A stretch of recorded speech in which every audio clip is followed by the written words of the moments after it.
নাটকের পর্দায় আফরান নিশোর যে স্টাইলিশ উপস্থিতি একসময় দর্শকদের মুগ্ধ করেছিল, বড় পর্দায় তাকে দেখে সেই প্রত্যাশা আরও বেড়েছিল। অনেকেই ভেবেছিলেন সিনেমায় এসে হয়তো সেই চেনা স্মার্ট লুক, ফিটনেস আর ক্যারিশমার পূর্ণ প্রকাশ দেখা যাবে। কিন্তু বাস্তবতা একটু ভিন্ন হলো। তার করা প্রথম দুটি সিনেমায় চরিত্রের প্রয়োজনে হয়তো তিনি সেই প্রত্যাশিত লোকে ধরা দেননি। তবুও আশাটা ছিল তৃতীয় ছবিতে হয়তো নাটকের সেই পরিচিত নিশোকে বড় পর্দায় দেখা যাবে।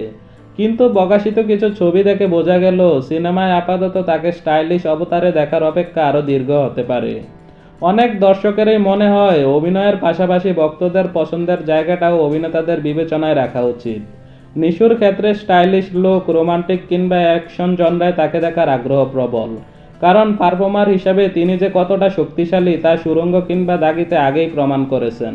সঠিক পরিচালক আর দক্ষ টেকনিক্যাল টিম পেলে অ্যাকশন জনরায় তিনি যে আলাদা কিছু দিতে পারবেন সে বিশ্বাস বহু দর্শকের মনেই রয়েছে।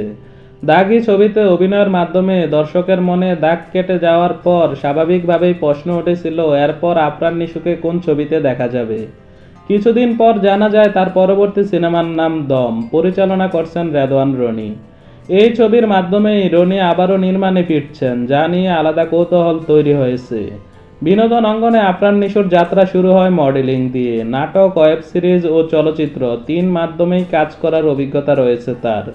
প্রথম চলচ্চিত্র সুরঙ্গ দিয়ে বাজিমাত করেন নিশু। তার মতে মাধ্যম আলাদা হলেও কাজ মূলত অভিনয়। কোথাও প্রস্তুতির সময় কম, কোথাও বেশি, বাজেটের পার্থক্য থাকতে পারে, কিন্তু গল্প আর কন্টেন্টই আসল।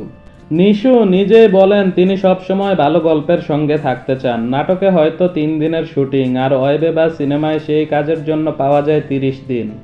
কিন্তু দায়িত্ব একটাই, নিজেকে প্রস্তুত করা, মনোযোগ দিয়ে অভিনয় করা, টিম ও নিজেকে সন্তুষ্ট রাখা। অভিনয় তার পেশা, তার রুটি-রুচি। তাই প্রতিটি কাজেই তিনি পেশাদারিত্ব বজায় রাখার চেষ্টা করেন। 2 যুগের বেশি সময় ধরে বিনোদন জগতে কাজ করছেন আফরান নিশু। 2005 সালে উপস্থাপক ও মডেল হিসেবে কাজ শুরু করে নাটকে নিয়মিত হন। একটা সময় সবার মুখে ছিল তার সিনেমায় আসার কথা। নিজের ভেতর সেই ইচ্ছা থাকলেও পেশাদারভাবে বড় পর্দায় আসার সাহস তৈরি করতে সময় নিয়েছেন। সিনেমায় কাজ শুরুর আগে নাটকের কাজ কমিয়ে দেওয়াও ছিল সেই প্রস্তুতির অংশ। এখন তিনি সেই পর্যায়ে এসে দাঁড়িয়েছেন যেখানে একের পর এক নতুন জনরায় নিজেকে প্রমাণ করার পালা। দাগির পর দর্শক অপেক্ষায় আগামী দিনে কি স্টাইলিশ, রোমান্টিক কিংবা অ্যাকশন নিশোকে দেখা যাবে বড় পর্দায়? সময় বলে দিবে সেই উত্তর।